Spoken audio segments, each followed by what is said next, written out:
Assalamualaikum warahmatullahi wabarakatuh dan selamat sejahtera. Hari ini kita akan belajar berkenaan bunyi. Baik, terdapat beberapa cara untuk menghasilkan bunyi. Dalam kita akan belajar ada 4 cara. Pertama, tiupan. Contohnya apabila seruling ditiup, udara di dalam seruling bergetar. Seterusnya, ketukan. Apabila xilofon diketuk, bar xilofon akan bergetar. Seterusnya, tepukan. Kepingan simbal bergetar apabila ditepuk. Dan akhir sekali, petikan atau gesekan. Tali yang dipetik atau digesek bergetar. Jadi, berdasarkan situasi ini, apa yang boleh simpulkan? Okey, baik. Bunyi dihasilkan dengan getaran. Cara nak menghasilkan getaran ada berapa? Ada 4. Tiupan, ketukan, tepukan dan juga petikan atau gesekan. Baik. Seterusnya, cara bunyi bergerak. Bunyi ni bergerak ke semua arah. Contohnya macam dia bunyikan, contohnya macam orang jual makanan kan, dia bunyikan loceng dia ting ting ting ting. Dia bukannya macam cahaya yang dia bergerak satu arah sahaja, tapi bunyi bergerak secara pelbagai arah, ke semua arah serentak. Baik, contohnya macam waktu rehat. Walaupun bunyi dia dekat kawasannya macam bila awak dengar waktu rehat kan, waktu di semasa waktu rehat ada bunyi loceng kan. Walaupun loceng tu berada di tempat yang lain, tapi awak masih lagi boleh dengar. Nampak tak? Jadi nampak semua dapat dengar. Okey, baik. Seterusnya, bunyi juga boleh dipantulkan. Contohnya apabila awak pergi tempat-tempat yang kosong. Biasanya apabila awak sebut, bunyi tu akan selepas awak contohnya awak sebut hello, awak akan dengar balik hello. Itu bermaksud bunyi boleh dipantulkan. Contohnya arah bunyi bergerak. Contohnya ada bergerak. Awak kata hey hey hey hey hey sampai ke permukaan yang keras, dia akan boleh dipantulkan.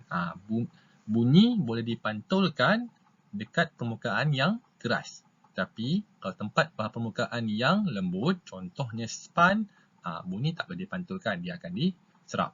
Okey, baik. Contoh dalam gua, siapa pernah pergi gua? Okey, dalam gua pun bila awak jerit, dia boleh dipantulkan sebab kawasan dinding gua itu adalah daripada batu. Jadi tempat yang keras, jadi bunyi boleh dipantulkan. Contoh, menjerit dalam dewan yang kosong. Awak jerit dalam dewan yang kosong, boleh dipantulkan. Sebab kawasan dewan ni banyakkannya adalah benda-benda dibina daripada binaan yang keras. Tapi kalau awak contohnya awak pernah pergi tak? Macam contohnya bilik muzik contohnya. Bilik muzik kenapa bila awak jerit dia tak pantul? Sebab dekat bilik muzik, dekat dia punya dinding tu kita akan letakkan benda-benda yang lembut supaya bunyi tu boleh diserap dan tak menyebabkan orang luar boleh dengar. Jadi taklah mengganggu kelas di luar. Jadi maksudnya kalau bilik muzik ni maksudnya bilik muzik yang digunakan untuk recording, untuk contohnya artis-artis untuk menyanyi. Jadi macam itulah. Baik. Seterusnya, fenomena pantulan bunyi. Okey, pantulan bunyi berlaku di sekeliling kita. Pantulan bunyi digunakan oleh manusia dan haiwan dengan pelbagai cara. Apakah fenomena pantulan bunyi yang berlaku di sekeliling kita? Yang pertama, gema. Gema ialah bunyi yang terhasil daripada bunyi dipantulkan pada permukaan yang keras. Contohnya awak jerit hey, dia akan dengar bunyi hey balik.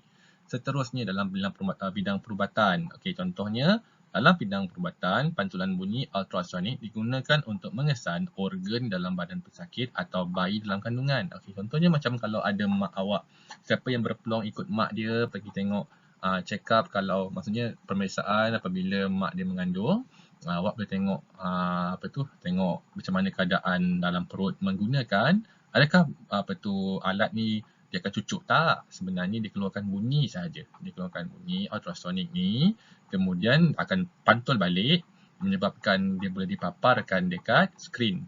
Okey. Baik. Selain daripada itu, ultrasonik ialah bunyi yang tidak dapat didengari oleh manusia tetapi dapat didengari oleh haiwan seperti kelawar, ikan lumba-lumba dan paus untuk memandu arah dan mengesan lokasi mangsa masing-masing. Contohnya macam kelawar. Kelawar dia tak waktu gelap kan, waktu gelap dia tak nampak dalam gua kan contohnya. Jadi macam mana dia boleh bergerak? Jadi digunakan ultrasonic. Contohnya bila dia keluarkan bunyi tu akan dipantulkan dalam dinding gua tu, dan juga kalau kena awak akan pantul kepada dia balik. Jadi sebab itulah kelawar ada telinga yang besar, supaya hasil daripada pantulan tu masuk dalam telinga dia boleh kesan kat mana orang, kat mana ni. Jadi dia takkan langgar awak lah, sebab dia boleh kesan awak kat mana. Baik, sonar. Sonar ialah teknologi pantulan bunyi ultrasonik yang digunakan untuk mengesan objek di dalam air. Okey, contohnya kapal.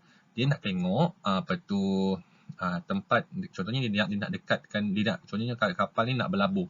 Jadi dia akan gunakan sonar ni untuk pancarkan ke bawah, sama ada nak tengok sama ada batu tak bawah tu, untuk mengelakkan dia langgar batu tu. Walaupun contohnya dekat permukaan ni nampak macam tak ada apa-apa kan, bawah ni kosong air je kan, tapi sebenarnya kadang-kadang ada batu bawah ni. Jadi macam mana nak kesan? Dia akan gunakan sonar, tengok ada benda bawah ni, dan tak bolehlah berlabuh dekat sangat, jadi dia akan berlabuh jauh sikit daripada kawasan batu ni. Okey. Baik, seterusnya bunyi yang berfaedah dan bunyi yang memudaratkan. Pertama, bunyi yang berfaedah contohlah bunyi komunikasi. Contohnya bila awak berkomunikasi ada bunyi antara awak cakap perkataan yang awak cakap dengan kawan awak, itu berfaedah. Seterusnya, bunyi yang boleh menghiburkan, contohnya bunyi daripada alat muzik. Seterusnya, bunyi siren ambulan dan mengisyarat kecemasan. Contohnya bunyi siren ni, contohnya kalau tak ada bunyi siren, awak tak tahu orang dalam kecemasan. Jadi bila tahu, jadi awak boleh bagi laluan untuk ambulan lalu. Seterusnya, bunyi deringan telefon memberikan maklumat tentang ada yang panggilan yang masuk. Jadi bila dengar bunyi telefon, ada orang telefon saya, senang baru awak boleh angkat. Kalau tak ada bunyi, awak tak tahu siapa yang telefon awak. Okey, seterusnya, bunyi juga boleh memudaratkan. Contoh, persegaran yang bising menyebabkan kita sukar untuk berkomunikasi. Contohnya, awak tengah cakap dengan telefon kan, dengan mak awak contohnya, tapi dekat pasar. Jadi, bila bunyi kawasan sekitar bising, awak nak dengar apa yang mak awak cakap, tak dengar juga. Okey, seterusnya, bunyi bising kenderaan boleh mengganggu ketenangan dan menyebabkan tekanan emosi. Contohnya kalau rumah awak dekat dengan jalan raya, ada orang main lumba motor, bising, awak tak ada tidur. Itu benda yang tak baik lah. Baik, seterusnya, bunyi bising yang didengari secara kerap atau terlalu kuat boleh menyebabkan masalah pendengaran. Okey, jadi kalau awak dengar bunyi yang terlalu kuat selalu, boleh menyebabkan awak punya telinga boleh pekak. Baik, jadi awak kena jagalah, jangan biasa dengar dengan terlalu kuat, contohnya pakai earphone yang terlalu kuat, jangan. Itu tak baik untuk pendengaran awak. Seterusnya, mengurangkan pencemaran bunyi. Macam mana nak kurangkan pencemaran bunyi? Pertama, awak menggunakan headphone ni. Headphone ni ataupun pelindung telinga ni untuk melindungi telinga supaya tidak rosak akibat bunyi pesawat yang terlalu kuat.